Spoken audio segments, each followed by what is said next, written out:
बृहस्पतिवार व्रत कथा। बहुत समय पहले की बात है कि भारत में एक राजा राज्य करता था। वह अति प्रतापी दानी था। वह प्रतिदिन मंदिर में दर्शन करने जाता था और गुरु और ब्राह्मणों की सेवा किया करता था। उसके दरवाजे से कोई भी निराश होकर नहीं लौटता तथा वह प्रत्येक गुरुवार को व्रत रखता एवं पूजन करता था। हर एक दिन गरीबों की सहायता करता था, परंतु ये सब बातें उसकी रानी को अच्छी नहीं लगती। वह न व्रत करती और न किसी को दमड़ी तक दान में देती थी तथा राजा से ऐसे करने को मना किया करती थी।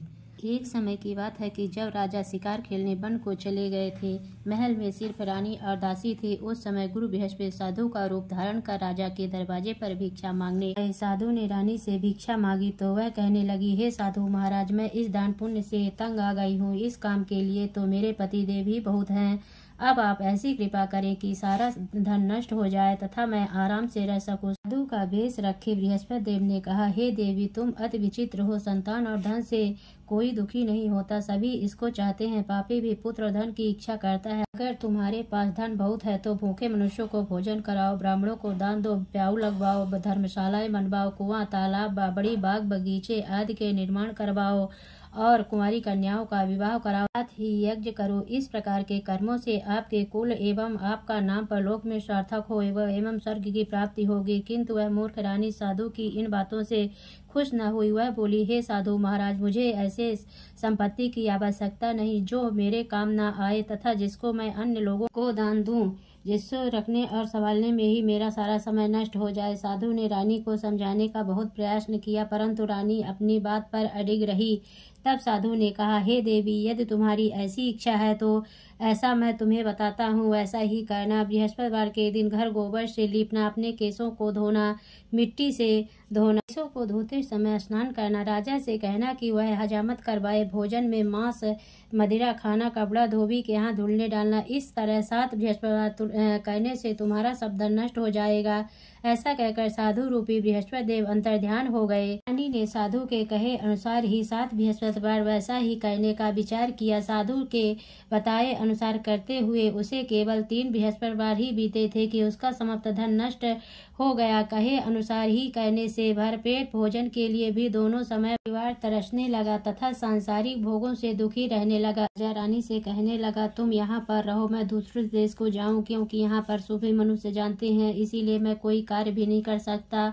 देश चोरी परदेश भी बराबर है। ऐसा कहकर राजा परदेश चला गया। वहाँ जंगल जाता, जहाँ लकड़ी काट कर लाता और शहर में बेचकर अपनी दुखी जीवन को बड़ी कठिनता से व्यतीत करने लगा। राजा के जाने के पश्चात इधर उसके बिना रानी और दासी दुखी रहने लगे। किसी दिन भोजन मिलता, किसी दिन जल पीकर रह जाती। एक समय रानी और दासी को 7 रोज बिना भोजन के व्यतीत हो गया तो रानी ने अपनी दासी से कहा, हे दासी, यहाँ पासी के नगर में मेरी बहन रहती है, वह बहुत ही धनवान है, तू उसके पास जा और वहां से 5 सेर बेजर मांग ला, कुछ समय के लिए गुजर हो जाएगी। इस प्रकार की आज्ञा मानकर दासी रानी की बहन के पास गई। रानी की बहन उस समय पूजन कर रही थी, क्योंकि उस रोज बृहस्पतिवार था। जब दासी ने रानी की बहन को देखा, उसे बोली, हे रानी, मुझे तुम्हारी बहन ने भेजा है, मेरे लिए 5 सेर बेजर दे दो। रानी ने कुछ उत्तर नहीं दिया, क्योंकि उसमें बृहस्पतिवार कथा सुन रही थी। इस प्रकार जब वादी को किसी प्रकार का उत्तर नहीं मिला तो बहुत ही दुखी हुई एवं क्रोध भी आया। लौटकर अपनी रानी के पास आकर बोली, हे रानी, तुम्हारी बहन तो बहुत ही बड़ी आदमी है, वह छोटे मनुष्यों से बात भी नहीं करती। उससे मैंने कहा तो उसने कोई उत्तर न दिया, मैं वापस चली आई। रानी बोली, हे दासी, इसमें उनका कोई दोष नहीं है। जब बुरे दिन आते हैं तब कोई सहारा नहीं देता। अच्छे बुरे का पता आपत्ति में लगता है। जो ईश्वर की इच्छा होगी यही होगा। यह सब हमारे भाग्य का दोष है। इधर उस रानी ने देखा कि मेरी बहन की दासी आई, परंतु मुझसे मैं नहीं बोली। यह कथा को सुन और विष्णु भवन का पूजन सौंध कर रानी के घर चल दी।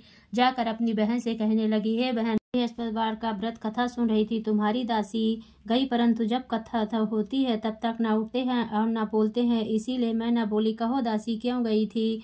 रानी बोली, बहन, हमारे अनाज नहीं था तथा राजा परदेश गए हुए हैं। वैसे तुमसे कोई बात छिपी नहीं है, इस कारण मैंने दासी को तुम्हारे साथ 5 सेर बेजन लेने के लिए भेजी थी। इस बात पर रानी की बहन बोली, बहन, बृहस्पति भगवान सभी की मनोकामनाओं को पूर्ण करते हैं, देखो शायद तुम्हारे घर में नाज रखा हो।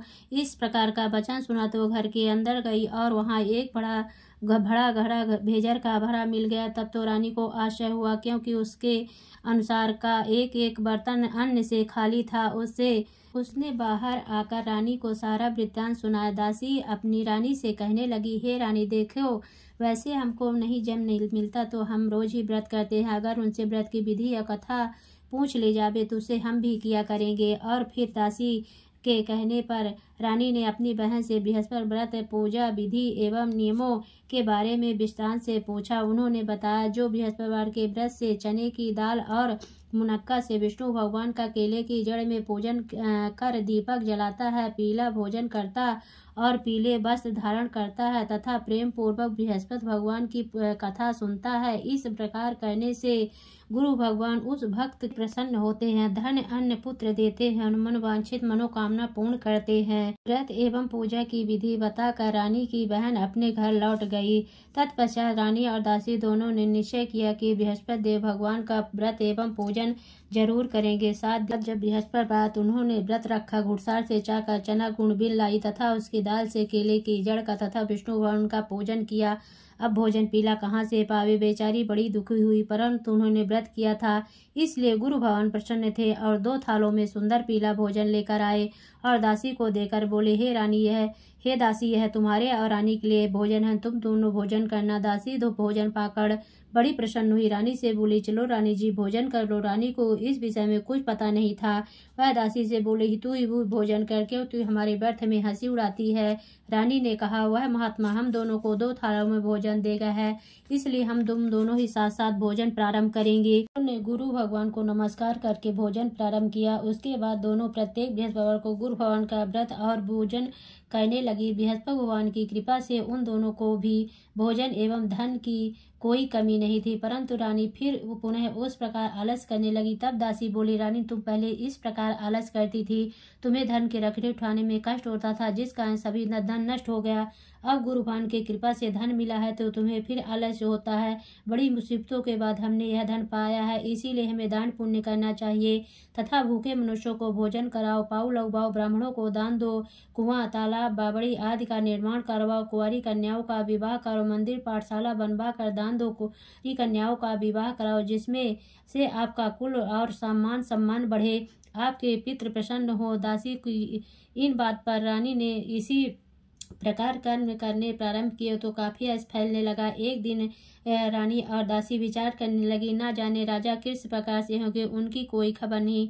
भगवान से उन्होंने प्रार्थना की। भगवान ने रात में राजा से स्वप्न में कहा, हे राजा, उठ तेरा ने तुझको याद के अपने देश को चलो। राजा प्रातः काल उठा और जात खाने और पहनने की शर्टिंग होती है, पर भगवान की आज्ञा मार कर अपने नगर को चलने को तैयार हुआ। उससे राजा प्रदेश चला, प्रदेश में दुखी रहने लगा। पश्चिम जंगल में से लकड़ी बीनकर लाता और शहर में अपने दुखी जीवन को बड़ी कठिनता से व्यतीत करने लगा। राजा दुखी होकर अपनी पुरानी बातों को याद करके रोने लगे। तब उस जंगल में बृहस्पति एक साधु का रूप धारण कर आकर राजा के पास आकर बोले, हे लकाड़े रे, तुम इस सुनसान जंगल में किस चिंता में बैठे हो, मुझको बतलाओ। यह सुन राजा के नेत्रों में जल भरा। साधु को वंदना कर बोले, हे प्रभु, आप तो सब कुछ जानने वाले हो। इतना कहकर साधु को संपूर्ण कहानी बतला दी।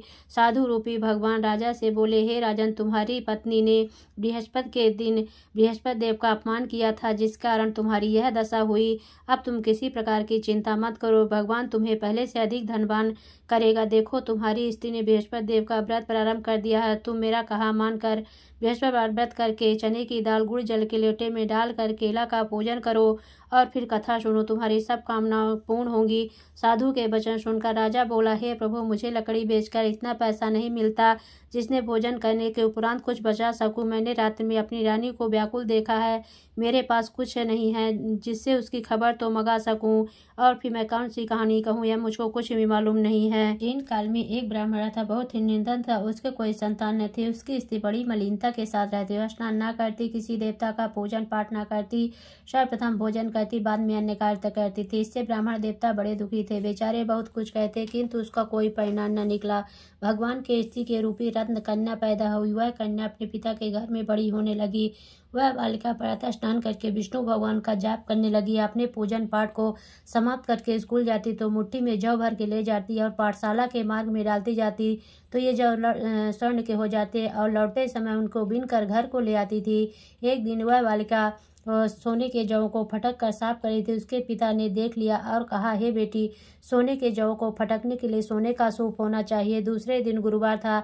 इस कन्या ने व्रत रखा। बृहस्पति जी से प्रार्थना करके कहा, हे प्रभु, मैंने आपकी पूजा सच्चे मन से की हो तो मेरे लिए सोने का सूप दे दो। बृहस्पति देव ने इसकी प्रार्थना स्वीकार कर ली। रोजाना की तरह वह जल फैलाती जाने लगी। जल लौट कर जौ बीन रही थी। बृहस्पति देव की कृपा से उसे सोने का सूप मिला। उससे से वह जौ साफ करने लगी, परंतु उसकी माँ का वही ढंग रहा।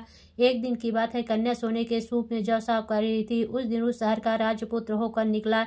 इस कन्या के रूप और कार्य को देखकर मोहित हो गया तथा अपने घर आकर भोजन त्याग कर उदास हो लेट गया। राजा को जब इस विषय में पता लगा तो उसने अपने प्रधानमंत्री के पास उसके पास गए और बोले, हे बेटा, तुम्हें किस बात का कष्ट है? किसी ने अपमान किया अथवा कोई कारण हो सो कहो, मैं वही कार्य करूंगा जिससे तुम्हें प्रसन्नता हो। राजकुमार ने कहा, मुझे आपकी कृपा से किसी बात का दुख नहीं, किसी ने मेरा अपमान नहीं किया है, परंतु मैं उस लड़की के साथ विवाह करना चाहता हूँ जो सोने के सूप में जौ साफ कर रही थी।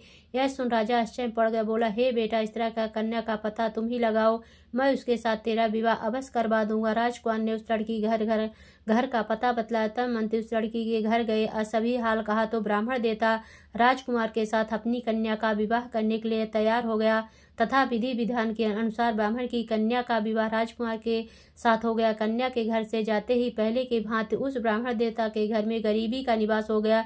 अब भोजन के लिए भी अन्न बड़ी मुश्किल से मिलता था। एक दिन ब्राह्मण देवता अपनी बेटी के पास गए।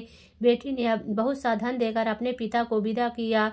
कुछ दिन सुखपूर्वक व्यतीत हुआ। कुछ दिन बाद फिर वही हाल हो गया। ब्राह्मण फिर अपनी कन्या के यहाँ गया। तब लड़की बोली, हे पिताजी, आप माताजी को यहाँ लिवा लाओ, जिससे मैं विधि बता दूंगी, जिससे गरीबी दूर हो जाए। तब ब्राह्मण देवता अपनी स्त्री को साथ लेकर पहुंचे तो पुत्री अपने माँ को समझाने लगी, हे माँ, प्रातः काल उठकर प्रथम स्नान आदि करके विष्णु भगवान का जाप का तो सब दरिद्रता दूर हो जाएगी। परंतु उसकी बात नहीं मानी और प्रातः काल उठते ही सर्वप्रथम भोजन किया। उसकी पुत्री को बहुत गुस्सा आया। एक रात कोठरी से सभी सामान निकाल दिया, प्रातः उसमें बंद कर दिया। प्रातः काल उसमें से निकाला, स्नान आदि करा के पाठ करवाया तो उसकी माँ की बुद्धि ठीक हो गई और फिर प्रत्येक बृहस्पतिवार को गुरु भवन का व्रत और विष्णु पूजन करने लगी। इस व्रत के प्रभाव से उसकी माँ भी बहुत ही धनवान तथा पुत्रवती हो गई। वृद्धावस्था में स्वर्ग को प्राप्त हुई। वह ब्राह्मण भी सुखपूर्वक इस लोक के सुख भोग कर स्वर्ग को प्राप्त है। इस कहानी कहकर साधु देवता वहां से अंतर ध्यान हो गए। 6 दिन बीत गए और बृहस्पतिवार का दिन आया। राजा जंगल से लकड़ी काटकर किसी शहर में बेचने गया। उसे उस दिन और दिन से अधिक पैसा मिला। राजा ने चना गुड़ आज लाकर गुरुवार का व्रत किया। उस दिन से सभी क्लेश दूर हुए। पर जब दोबारा गुरुवार का दिन आया तो व्रत करना भूल गया। उस दिन शहर के राजा ने विशाल यज्ञ का आयोजन किया तथा शहर में यह घोषणा करा दी कि कोई भी मनुष्य अपने यहाँ भोजन न बनावे, समस्त पब्लिक मेरे यहाँ भोजन करने आवे। इस आज्ञा को जो न मानेगा उसके लिए फांसी की सजा दी जाएगी। सब लोग भोजन करने गए, लेकिन लकड़हार कुछ देर से पहुंचा, इसलिए राजा उसको साथ अपने घर पर लिवा ले गए। ले जाकर भोजन करा रहे थे। रानी की दृष्टि उस खूंटी पर पड़ी जिस पर उसका हार लटका हुआ था। वह पर दिखाई न दिए। रानी ने निश्चय किया कि मेरा हार इसी मनुष्य ने चुरा लिया है। उसी समय पुलिस को बुलाकर उसको जेल खाने में डलवा दिया। जब राजा जेल खाने में पड़ गया, बहुत ही दुखी होकर विचार करने लगा, जन्म के कर्म से मुझे यह दुख प्राप्त हुआ है। जेल में बंद लकड़हारा भगवान बृहस्पति को याद करने लगा। तत्काल बृहस्पति साधु के रूप में प्रकट हो गए। उसकी दशा को देखकर कहने लगे, अरे मूर्ख, तूने बृहस्पति देव की कथा नहीं करी, इसीलिए तेरे लिए दुख प्राप्त हुआ। तो किसी बात की चिंता मत कर। बृहस्पतिवार के दिन जेल खाने के दरवाजे पर 4 पैसे पड़े मिलेंगे, उनसे तू बृहस्पति देव की पूजा करना, तेरे सभी कष्ट दूर हो जाएंगे। बृहस्पतिवार के रोज उसे 4 पैसे मिले। राजा ने कथा कही। उसी रात को बृहस्पति देव ने स्वप्न में कहा, हे राजा, तुमने जिस आदमी को जेल खाने में बंद कर दिया, राजा उसको छेड़ देना। रानी का हार उसी खूंटी पर लटका हुआ, अगर तू ऐसे नहीं करेगा तो मैं तेरे राज्य को नष्ट कर दूंगा। इस तरह रात्रि को स्वप्न को देखकर राजा प्रातः काल उठा और खूंटी पर हार देकर लकड़हारे को बुलाकर क्षमा मांगी तथा राजा को योग सुंदर वस्त्र आभूषण देकर विदा किया। राजा अपने नगर को चल दिया। राजा जब नगर के निकट पहुंचा तो उसे बड़ा आश्चर्य हुआ। नगर में पहले से अधिक बाग, तालाब तथा बहुत से धर्मशालाएं, मंदिर आदि बन गए हैं। राजा ने पूछा कि यह सब किसका है? तब नगर के सब लोग कहने लगे, रानी और वादी के हैं। तो राजा को को आशा हुआ, गुस्सा भी आया। तब राजा ने अपनी तलवार निकाली और पूछने लगे कि यह बतलाओ कि यह धन तुम्हें कैसे प्राप्त हुआ है। तब उन्होंने कहा कि हमें सब धन यह बृहस्पति देव के इस व्रत के प्रभाव से प्राप्त हुआ है। तब राजा ने निश्चय किया कि 7 रोज बाद तो सभी बृहस्पति देव का पूजन करते हैं, परंतु मैं रोजाना दिन में 3 बार कहानी कहा करूंगा तथा रोज व्रत किया करूंगा। हर समय राजा के दुपट्टे में चने की दाल बधी रहती तथा दिन में 3 बार कहानी कहता। एक रोज राजा ने विचार किया, चलो अपनी बहन के यहाँ हो आवे। राजा घोड़े पर सवार हो अपनी बहन के यहाँ चलने लगा। मार्ग में उसने देखा कि कुछ आदमी एक मुर्दे को लिए जा रहे हैं। राजा ने कहा, अरे भैया, तुम मेरी बृहस्पति की कथा सुन ले। वे बोलो, लो हमारा तो आदमी मर गया है, इसको अपनी कथा ही पढ़ी है। परंतु कुछ आदमी बोले, अच्छा कहो, हम तुम्हारी कथा भी सुनेंगे। जब कथा आधी छिद्र की मुर्दा हिलने लग गया। जब कथा समाप्त हो गई, मनुष्य राम राम करके खड़ा हो गया। आगे किसान खेत में हल चलाता मिला। राजा ने कहा, अरे भैया, तुम मेरी बृहस्पति की कथा सुन लो। वे बोला, जब तक मैं तेरी कथा सुनूंगा तब तक एक बार हरया जोत लूंगा, अपनी कथा किसी और को सुनाना। राजा के हटते ही बैल पछाड़ कर खाकर गिर गए तथा उसके पेट में जोर जोर से दर्द होने लगा। उसी समय उसकी माँ रोटी लेकर आई। उसने बेटे से सवाल पूछा। बेटे ने सवाल कह दिया तो बुढ़िया दौड़ती दौड़ती उस घुड़सवार के पास गई। बोली, मैं तेरी कथा सुनूंगी, तू अपनी कथा मेरे खेत पर चलकर कहना। राजा ने बुढ़िया के खेत पर जाकर कथा कही, जिसको सुनते ही के बैल खड़े हुए तथा किसान के पेट का दर्द बंद हो गया। राजा अपने बहन के घर पहुंच गया। बहन ने भाई की खूब मेहमानी की। दूसरे रोज जागा तो देखने लगा सब भोजन कर रहे हैं। राजा ने कहा, बहन, ऐसा कोई मनुष्य है जिसने भोजन न किया हो, मेरी बृहस्पति की कथा सुन ले। बहन बोली, हे भैया, यह लोग ऐसे हैं, पहले लोग यहाँ भोजन करते हैं, बाद में अन्य कार्य करते हैं। अगर कोई पड़ोस में हो तो देखा हूँ। ऐसा करके देखने चली गई, परंतु उसे ऐसा कोई व्यक्ति नहीं मिला जिसने भोजन न किया हो। अतः एक कुम्हार के घर गई जिसका लड़का बीमार था। उसे मालूम हुआ कि इनके यहाँ 3 रोज से किसी ने भोजन नहीं किया। रानी ने अपनी भाई की कथा सुनने के लिए कुम्हार से कहा। कुम्हार तैयार हो गया। राजा ने कुम्हार के घर जाकर कथा कही, जिसको सुनते हुए उसका लड़का ठीक हो गया। अब तो राजा की प्रशंसा होने लगी। एक दिन राजा ने कहा, बहन, हम अपने घर जाएंगे, तुम भी तैयार हो जाओ। राजा की बहन सास बोली, चली जा, परंतु अपने लड़कों को मत ले जाना, क्योंकि तेरी भाई की औलाद नहीं होती है। बहन बोली, हे भैया, मैं चलूंगी, कोई बालक नहीं जाएगा। राजा बोला, जब कोई बालक नहीं जाएगा तब तुम ही जाकर क्या करोगी। बड़े दुखी मन से राजा अपने नगर को लौट आया। राजा ने कहा कि हम निर्वंशी राजा, हमारा मुख देखने का धर्म नहीं, कुछ भोजन दान नहीं किया। रानी ने कहा, प्रभु बृहस्पति देव ने हमें सब कुछ दिया, हमें औलाद अवश्य देंगे। उसी रात को बृहस्पति देव ने स्वप्न में कहा, हे राजा, उठ, सोच को त्यागती रानी गर्भ से 9वें महीने में गर्भ से एक सुंदर पुत्र पैदा हुआ। तब राजा बोला, स्त्री बिना भोजन के रह सकती है, बिना कहे नहीं रह सकती।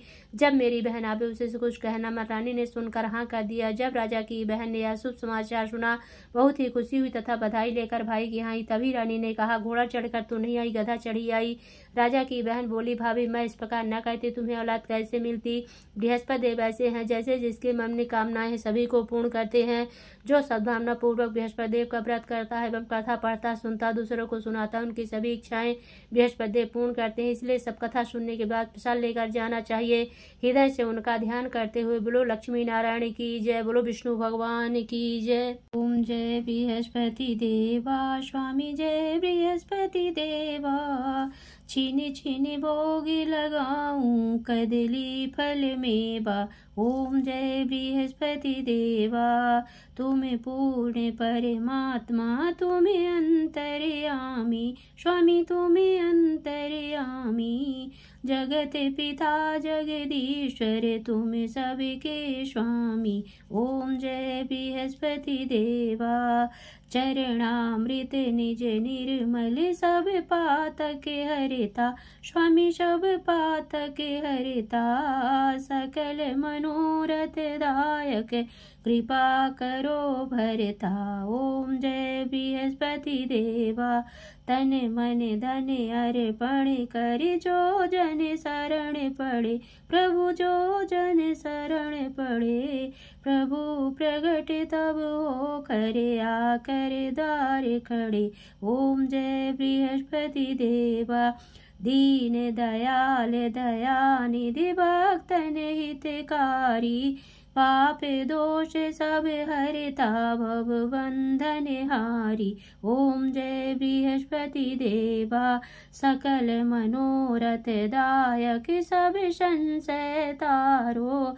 विषय विकार मिटाओ संतन सुखकारी।